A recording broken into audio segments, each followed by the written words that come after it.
से कम रोका जाए, चाहे अपने लूजिंग साइड पर ही रोका जाए, लेकिन मैच रुकना बहुत जरूरी है। शायद ये एक जीवन दान बनकर आया है सिद्धार्थ मलक्कर के लिए। यहाँ अगर वो अपने आप को एक मौका दें, अनिश्चितताओं का ये खेल, हम अक्सर जिक्र करते हैं कि कुछ भी मुमकिन है, भी खेल समाप्त नहीं। 5 पूरे राउंड हैं हर मेन कार्ड मैच में। आप अपने आप को किसी भी समय काउंट आउट नहीं करेंगे, वो भरोसा खुद पर दिखाना होगा। सिद्धार्थ मलक्कर कहानी में एक बहुत बड़ा ट्विस्ट ला पाएंगे, चिराग हैदराबाद की उम्मीदों पर खरे उतर पाएंगे, क्योंकि सिद्धांत कथुरिया ने जिस अंदाज में तेजी प्राप्त की, क्या उस पर रुकावट लाई जाएगी? शुरू होने जा रहा है किसी भी पल ये मुकाबला, ये राउंड। और शुरुआत हुई, बिल्कुल भी नहीं रोक सके। एक एक्शन रिप्ले दिखा दिया खतूरिया ने पहले राउंड का।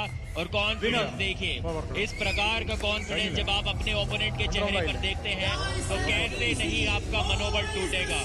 ये बात जानते हैं खतूरिया, एक शोमैन है, उनको पता है कि उनकी ताकत शायद इतनी ज्यादा है कि एक भी मैच एंटरटेनिंग नहीं होगा, सारे फ्लैश पिन से वो जीत जाएंगे। इसी वजह से उन्हें एंटरटेनमेंट एक दूसरे तरीके से करना पड़ता है अपने फैंस का।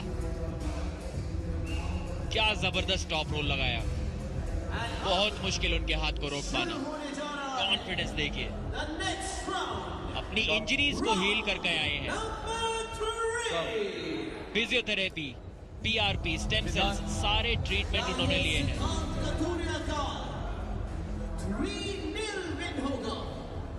देख सकते हैं पहले राउंड को जिस तेजी से जीता, दूसरे राउंड का फ्लैश पिन अभी अभी हमें दिखा, 2-0 की बढ़त। लेकिन याद दिला दे, बुलेट बादशाह राउंड आजमाना अगर आप चाहते तो उसे पहले राउंड में हो सकता है। यानी कि भले ही इतना अच्छा प्रदर्शन दिख रहा है सिद्धार्थ कथुरिया की तरफ से, फिर भी उन्हें वो कॉन्फिडेंस नहीं था कि वो सिद्धार्थ मलक्कर के सामने वो जोखिम उठाए बुलेट बादशाह राउंड का, कि वहां 5 पॉइंट हार भी सकते हैं अगर 7 सेकंड में खेल समाप्त नहीं कर पाए। अभी तो देखकर ऐसा लग रहा है कि बुलेट बादशाह राउंड ले लेते तो शायद आसानी से जीत जाते उसको, लेकिन उसके पीछे भी एक कारण है सार्थक। आज एक और जबरदस्त खिलाड़ी उनकी टीम से उतरने वाली है, जिनका नाम है योगेश चौधरी। और एक स्लिप काफी क्लोज ले गए थे पिन पैड के स्ट्रैप मैच। सिद्धांत ने इस मैच की शुरुआत से, इस राउंड की शुरुआत से पहले मलाकर से पूछा भी था कि क्या आपको स्ट्रैप मैच खेलना है, क्योंकि स्लिप तो मैं पा ही लूंगा, लेकिन मलाकर ने उन्हें मना कर दिया था और वही हुआ। स्ट्रैप में अभी मैच जा रहा है। तो जैसा कि मैं बोल रहा था कि अगले मैच में हमें योगेश चौधरी देखने को मिलेंगे, तो शायद वो बुलेट बादशाह राउंड उस मैच के लिए बचा कर रखा है, क्योंकि एक फिक्चर में एक टीम एक ही बुलेट बादशाह राउंड ले सकती है। और जो लोग योगेश चौधरी को ना जानते हो, याद दिला दें पिछले सीजन की सुपरस्टार। मजाक में वो 2 व्हीलर्स को उठा लेती है, स्कूटरों की शुरुआत जबरदस्त साबित हो सकती है। स्टेडियम में सन्नाटा शायद इसलिए भी है कि फैंस शायद देख नहीं पा रहे जितनी बुरी तरीके से कथुरिया मलाकर को यहाँ पर हरा रहे हैं। वो टॉर्चर फैन से शायद देखा नहीं जा रहा। एक बार फिर से, इस बार देखिए, मैच को जानबूझ के रोक कर रखा है, कम ऑन बोल रहे हैं, और कोई रेजिस्टेंस नहीं, बिल्कुल भी पावर मलाकर की नजर नहीं आई सिद्धांत कथुरिया के सामने। और टीम का कॉन्फिडेंस देखिए, इस सीजन में यही एक खिलाड़ी है जो काइल कमिंग्स की अनडिफीटेड स्ट्रीक को तोड़ सकता है।